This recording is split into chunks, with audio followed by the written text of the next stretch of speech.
I am very, very happy to introduce for the first time in Sweden and also, as I think, in Scandinavia, for you to meet with David Cohen and to listen to his many, many years of experience as what I would call a social activist. He's also a professor at the University of in California.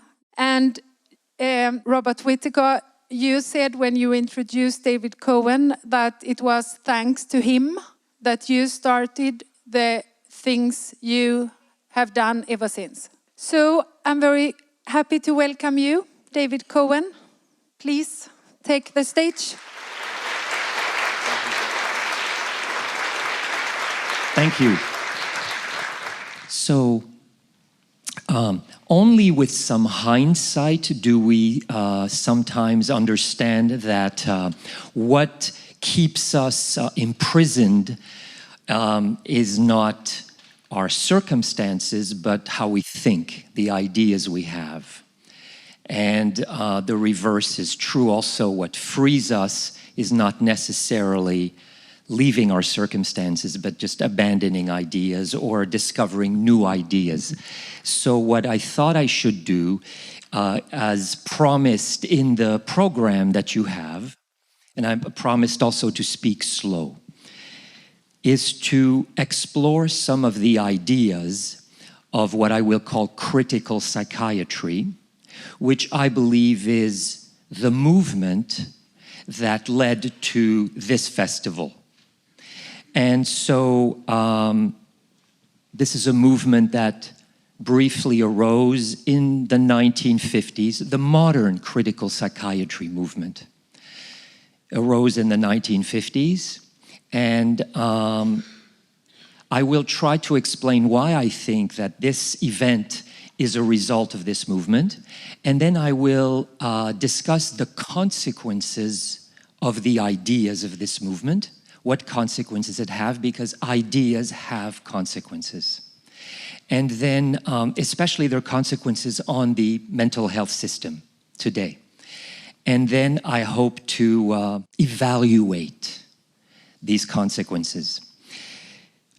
So some of this I hope is familiar to you, but some of it may not be familiar to you. So I assume that this critical modern psychiatry movement, modern critical psychiatry movement, had three branches. And those three branches were embodied by three individuals. The first was Thomas Szasz, who was born in 1920 and died in 2012. Born in Hungary and died in the United States in 2012. He was an American psychiatrist. The second was a British psychiatrist by the name of Ronald Lang.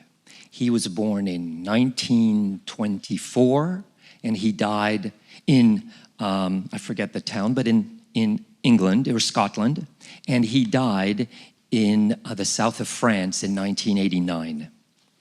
And the third was the Italian neuropsychiatrist Franco Basaglia, who was born in 1927 and died at the age of 56 in Italy. Their ideas had things in common, but they also had substantial differences. And they were, to greater or more extent, adopted or rejected. So let me start briefly with my understanding of the first of these figures, Thomas Szasz. His critical vision is summarized by the phrase, the myth of mental illness. It appeared in a book published in 1961. That book went through at least a dozen different editions, and Szasz was very lucky to have the last edition of that book published in 2011, 50 years after the book first appeared, and he was lucky to comment on that edition too, which testifies to the very long life and also the prolific writings that he produced. So for Szasz, mental illness was only a word. It was only an analogy, only a metaphor. A metaphor for what?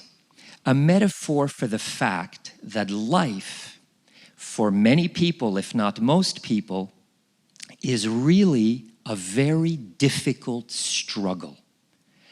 That to produce, to create a good life for oneself, for one's family, is usually marked by misfortune and tragedy. The outcome is always uncertain. And it requires constant vigilance, but even that vigilance may amount to nothing. And because of this struggle and these continually difficult situation, the problems that are engendered as we live can become extremely painful and extremely disabling. And so for that reason, they may very easily be described by the vocabulary of illness and disease. They lend themselves to descriptions that we borrow from the world of physical disease and illness, where disablement and pain are very easy to understand in the body. So for Saz, it's only in that analogical, metaphorical sense that mental illness has any meaning. Any extension of that phrase to indicate any literal interpretation of that metaphor, any extension of mental illness to tell us something real about problems in living was a huge error for Saz. It was a monumental error. And also for Saz, many of these problems in living that we experienced, that we saw in the movie, beautifully portrayed, the tragedy and the misfortunes, he believed they came from our choices, our behavior, our habits. And they're made by thinking people who respond to life. And so perhaps the bodies of those people and us, of course, carry the marks of our habits and behaviors. Maybe we carry the marks of our trauma, of our deprivations. Maybe our bad habits sometimes lead us directly to disease. But neither the habits nor the behaviors themselves, nor the misfortune or tragedies could themselves be called diseases and be considered phenomena of nature that are diseases in themselves. They wouldn't constitute any sort of specific species of illness. They are a human person behaving and reacting to life. So therefore, the error for Saz of using that expression mental illness was to grant a special status to a person called mentally ill, a special, unique being, and to believe that that status preceded their status as a moral agent. And to believe also, to continue the error, that that status, mentally ill, could deprive them of their rights and responsibilities as citizens or excuse their mistakes. So in 40 books or so, Saz described the consequences of this error, this literal interpretation of a metaphor. And he coined expressions we use today like the therapeutic state, like the medicalization of life. And he described, the other consequences, he was very adept at coining words like pharmacracy, a state ruled by attention to drugs and the production of drugs and their distribution to benefit certain corporations, for example. Now, his vision, and I'm concluding my little section on him, was very, very demanding, very exacting, because he required that the legal respect for a person's right to refuse whatever the consequences had to be acknowledged before we tried any so-called therapeutic measure. And he never compromised from that except for young children and people who truly could not give consent, like an unconscious person. He proposed that any kind of help or assistance should be offered. He himself committed to individual private conversation, which he called at first autonomous psychotherapy, and later on he called it iatrologic, which he meant by that healing with words. Equality for him meant everyone had to exercise their individual moral conscience. Everyone. And he believed that an ethic of public health, which is very popular today when we call any major problem a health problem, a public health problem. He believed that that was a fatal threat to the cure of souls. So he was finally inspired by the 18th and 19th century humanists and by the 20th century libertarians and classical economists. So he wanted to limit the power of the state and increase the power of the individual. R.D. Laing, Ronald D. Laing, best known as R.D. Laing, is another character in this series. He offered, for his part, a critical vision which I will call alternative psychiatry. What distinguishes from the Saucian version is that I would say that R.D. Laing sees the person who suffers or makes others suffer as possessing a kind of a special legitimacy, maybe possessing a kind of a more authenticity, a more genuine authenticity than other people who don't call attention the way that person calls attention. And so that special authenticity of the person requires a special handling, a special management. While he often stated that mental illness does not exist, Ronald Laing, he often also insisted that he had a treatment for it.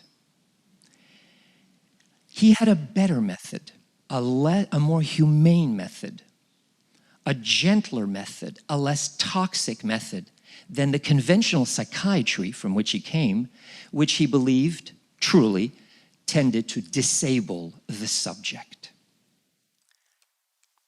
So he and a small handful of colleagues first called themselves anti-psychiatrists and erected themselves as competitors to conventional psychiatry. Now, Laing felt deeply, deeply drawn to the suffering and the suffering of the patients he worked with and the inmates he worked with, called psychotic or labeled schizophrenic. And without following any strict rules, for several years he devoted themselves to understanding the felt experience of these people. He was very curious as to why they withdrew from life, why they stopped playing very conventional roles, why they offended or threatened their environments, their networks, their families.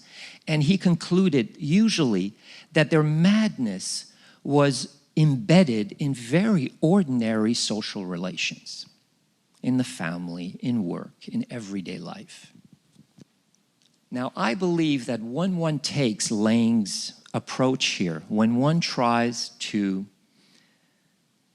genuinely understand the meaning of madness, when we start to sort of walk side by side with a person in crisis, then one comes to see pretty quickly that a good deal of madness is very intelligible. And immediately we begin to feel a sympathy and an empathy for that person that we are walking with for a while. And we have a desire not to rush that person. We want to help her through her journey. We begin to see that it is a journey. And as we do that, we begin to see that their behavior and their thinking, their actions, strangely resemble our own actions, with just a different dash of tragedy and misfortune. And we want to protect that person, and we want to get that person safely wherever that person may end up or may be going. And I believe that that's what animated Lang deeply. He really wanted to walk with that person for a while and understand what that person was going through. So, with his close colleagues, he set up in London with the Philadelphia Association, he set up Lang Kingsley Hall, and which is really the modern ancestor of all the ensemble of therapeutic communities and residences and centers, which really, these alternative mental health services, where madness seems to hold a special authenticity, a special legitimacy, or a different legitimacy than other problems of life. Perhaps something like a spiritual crisis, and where we want to provide hospitality in the true sense of the word. Food, lodging, comfort, informal tutoring, kindness, to help the person get back on their feet, so to speak. The older ancestor of this approach is the long tradition of moral treatment and of phenomenological psychiatry. Now, it's no coincidence also that Lauren Mosher, the American psychiatrist who died in 2010, I believe, after spending a year in London in 1966 at Tavistock Clinic and also hanging out with the Langian crowd, immediately when he returned to the United States, set about creating his very still famous Soteria House, and which remains to this day one of the most often cited and remains probably the best researched alternative psychiatry. And he set about to immediately deprofessionalize and demedicalize as much as he could interventions with people labeled psychotic or schizophrenic. Now let me talk about the third person a little bit, Franco Basaglia. So he's the third important person here, the third branch. And I call his version care in the community or social psychiatry. So we have the myth of mental illness from Tom Saz. We have alternative psychiatry from the Ronald Lang vision. And now we come to Franco Basaglia's version, which I call social psychiatry or care in the community, with quotation marks around it. Now, when Basaglia looked at the insane asylum, he was a director of an insane asylum, first in the town of Gorizia and then in Trieste. And the insane asylum was then practically synonymous with the mental health system in the 1940s through the 1960s. When he looked at that, all he could see was just another space of oppression and alienation in a capitalist society. That's all Basaglia could see. For him, reforming the mental health system was just a step in reforming society according to a deeply felt Marxist political philosophy. He was less interested in the nature of madness than, or in alienation per se, than in the structure of the hospital or the asylum as society's main response to madness. For him, what the hospital did was to separate conceptually and spatially mental patients from the rest of society.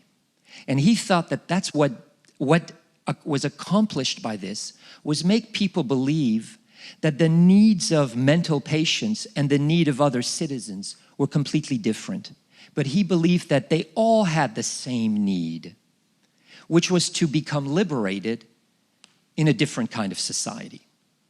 And so he believed that one should simply abolish the mental health system, the insane asylum, so that everyone would work together in the political struggle that he believed was important.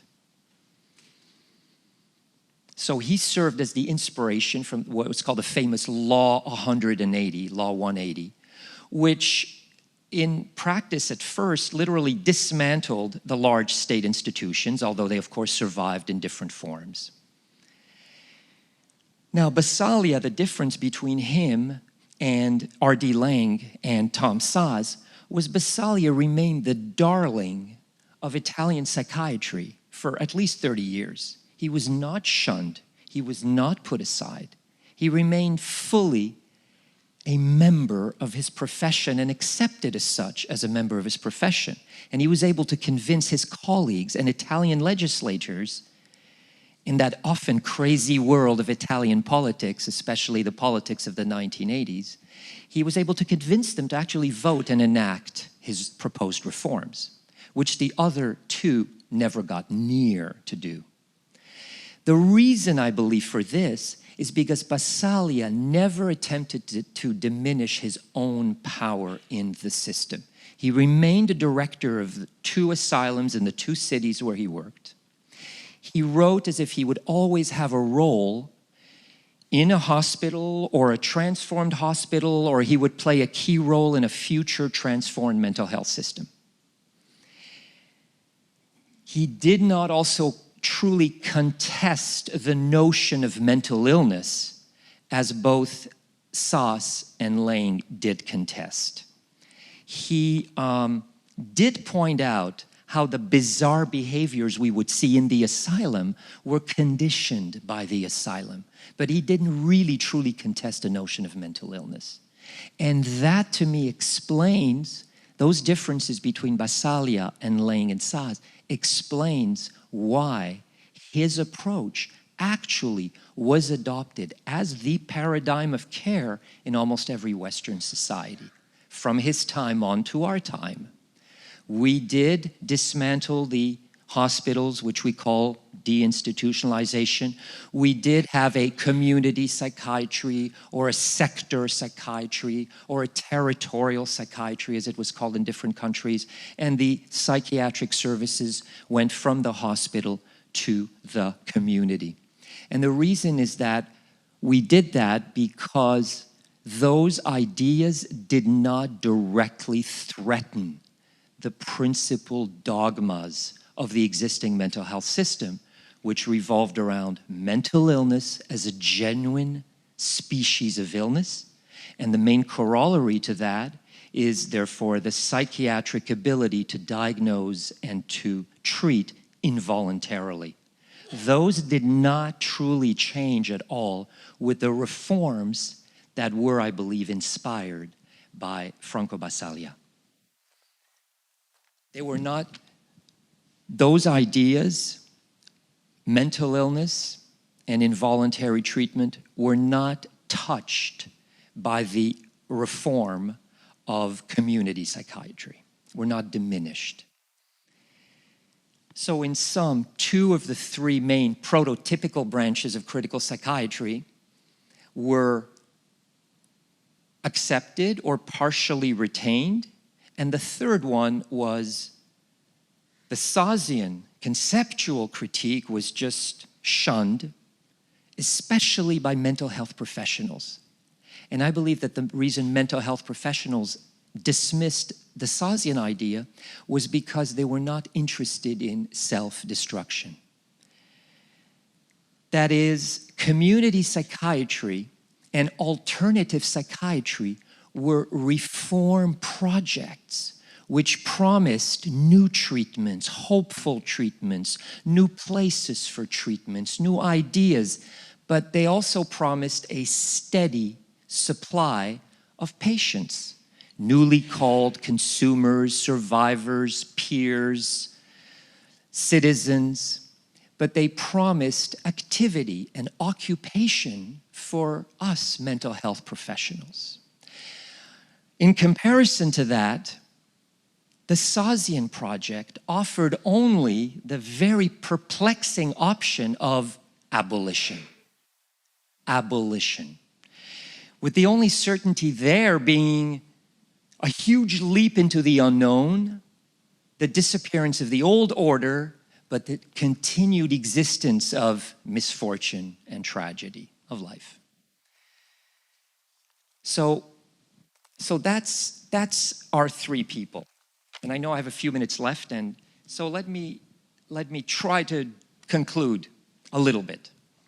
So I've often remarked myself, I have to say it's myself, that the psychiatric system, the mental health system, often devours the ideas of the critics. It punishes the critics, but it feeds on their ideas. It needs their ideas. It recycles them all the time. It distorts the ideas, not too much, it just strips them. It digests them. You know, digestion? You take a food and you break it down into whatever parts you want, if you will, or your body wants, and the rest get excreted out. And you feel refreshed and renewed, and you can go on your way. And that is exactly what the mental health system has done with almost every single critical idea. And not only that, after the mental health system eats the ideas, after punishing the critics, it then feels like it has won a certain kind of a battle. It was not defeated, and it has never been defeated by any idea that has been thrown at it. And it then reasserts its authority and becomes much stronger and healthier than before. And that is what happened after the marginalization of Lang and Sass, which is we had an orgy of invention of new mental illnesses with the DSM-3. And then that, I believe, is what is happening now with the new era. We're kind of going to a sort of a security offensive, a coercion conscious, new era we're going into, which, you know, a surveillance era, which will be an addition, you know, a surveillance state with psychiatry very closely allied to it now, especially in the United States. I kind of see it coming in some ways. And then, so it'll be on top of the welfare state and the therapeutic state. Now we have the surveillance state, all mixed together. But I hope just by making this prediction, I've taken some steam out of it. So let me try to continue with my conclusion, because I promised Karina that I would try to put something happy in there, a little something happy. Maybe the ending will not be happy, but here's something happy. There's no question in my mind. So we see some major differences between these three leading critical thinkers in psychiatry that created these movements.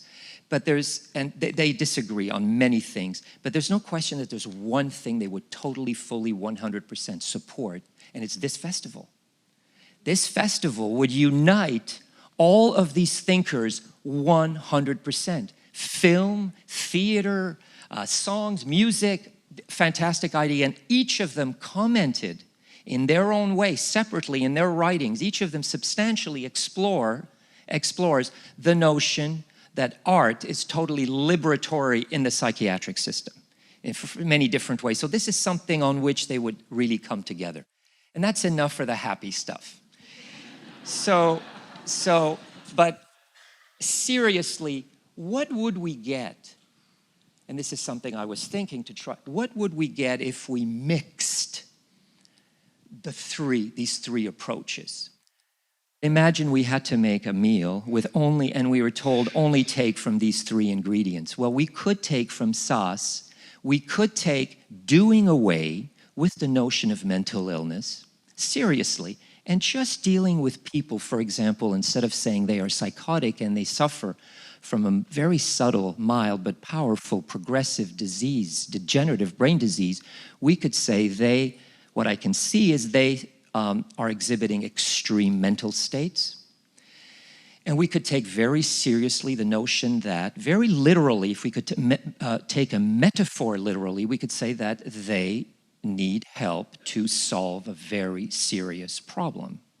And so the formula would be educational, truly not medical. So absent illness, the approach would have to be educational.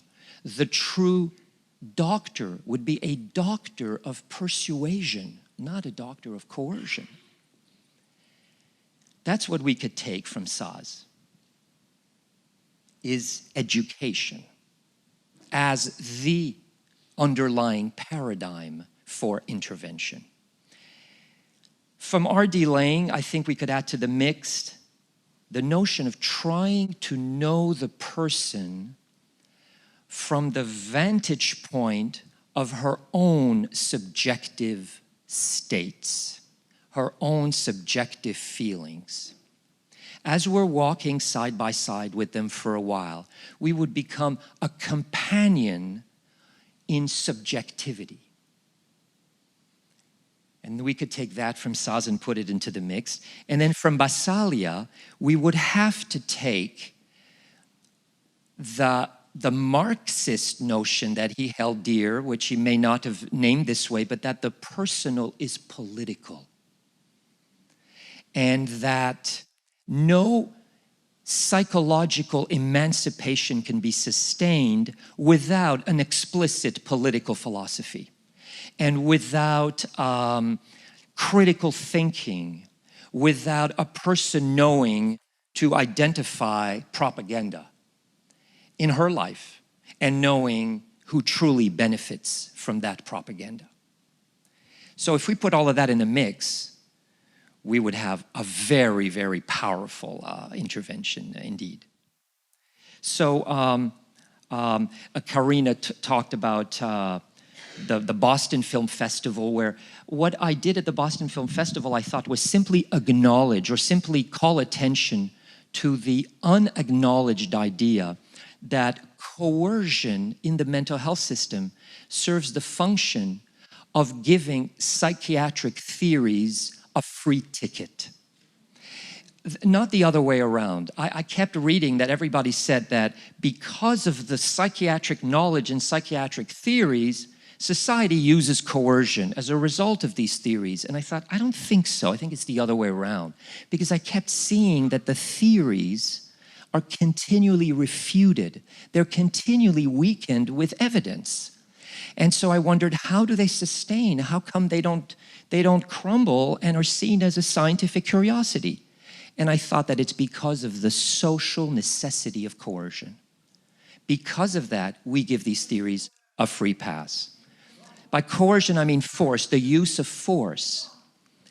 The use of force on people who do not want to be helped, who are not judged to be guilty of a crime and sentenced to an incarceration or community parole or so, but who are judged by a professional, and only one kind of professional, to be mentally ill. And for that reason, to not know what's good for them. Just like that young man we saw today, that we could have him taken away without his consent. A difficult situation that anyone faces when working with a man like this, or boy like this, but a fully moral daily situation, exactly the kind of situation that, let's say, Tom Saz would have used as an example for why we should not coerce. So that's what I mean by coercion. So I called attention to that point, and I just want to call attention to that point again to talk about, so what is the real difficult task ahead as a system, as a society, if we are concerned about the ideas of these three thinkers. One is really this notion of coercion. I believe that we need to find alternatives to the detention of very troubled people, especially suicidal people. Exactly the kind of situation we have in this movie too, again, that we need to find how do we reach across to people who threaten to commit suicide without forcing help on them. So this is a key. This is to me a key direction that that possibly we don't work hard enough in the alternative, if you will, movement. We have a large system that deals with suicidal people. It spends a lot of money. We are unable to prevent any kind of suicide. A person committed to end their lives does so. Yet we mobilize lots of funds and personnel with absolutely no impact on the suicide rate whatsoever. So we need to actually really seriously wonder if we accept the critical psychiatry ideas, which many people do, how do we go about doing this with people who make us confront that most threatening posture of wanting to end their lives. And so to me, that is a key work that we need to address if this system is going to have more steam. Something else I want to say about, which I was discussing, I think, this morning with a couple of colleagues, was about the efficacy of interventions. There's a lot of discussion about the efficacy, if we could only find what's effective for the right kind of problem. Now that whole thing to me is a monumental distraction. It's a huge distraction. We have about 300 theories in social work, in psychology and psychiatry for at least 120 years. Theories that in detail they tell us, here are interventions in the whole gamut of biological, psychological, social, psychosocial. Here is how we can work with people. They give us models and predictions of how to do it, what would happen.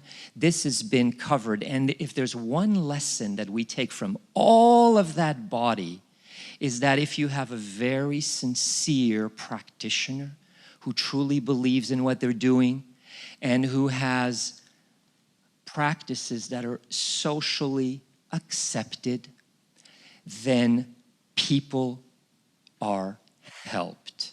They find help in any of the whole gamut of approaches. Completely, period. There's really nothing else to add. And the rates of improvement, if we could even measure them, because the main measure is the interest of the person who's participating in that. And it's usually absent in many ways. We look at behavioral measures as if it means anything. So if we do that, then we could just step away from this search for the effective approach for the particular problem. The problems themselves are shown not to be validly categorized anyways. So then we could really stop this monumental waste of resources from leaders and politicians and educators who are saying, if we could only find the right evidence-based treatment for this particular diagnosis, then we'd really be on the way somewhere. It's a monumental distraction. It's like a holy grail that does not exist. So I would just end on that note, and thank you very much.